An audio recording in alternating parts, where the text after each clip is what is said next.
Palestinians dying from hunger in Gaza. Those who survived Israel's relentless war so far now in immediate danger of starvation. Desperate people queuing for food gunned down by Israel and US contractors. Is Israel implementing a strategy of genocide by starvation? This is Inside Story.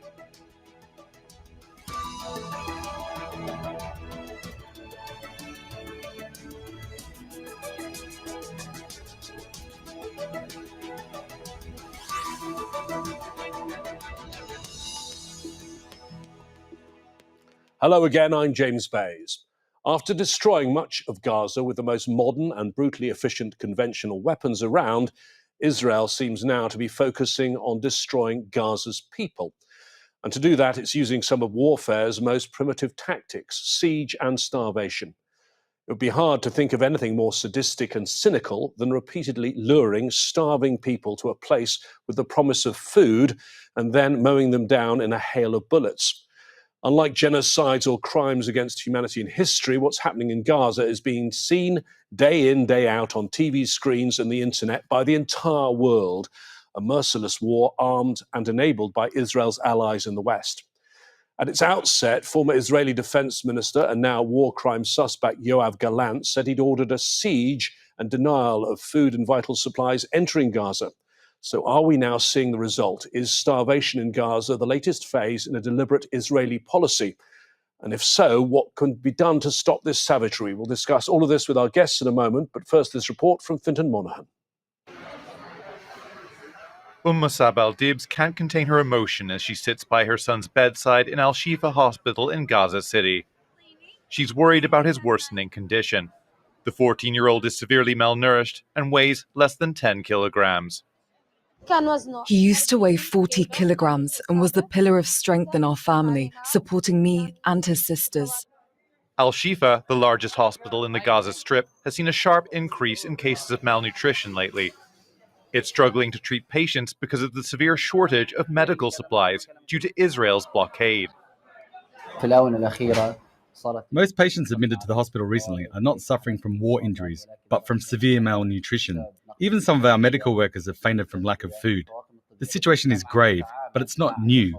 It's just the number is rising rapidly. Israel is intensifying its military campaign, launching a new ground offensive in Deir al-Balah. That's a hub for international humanitarian efforts.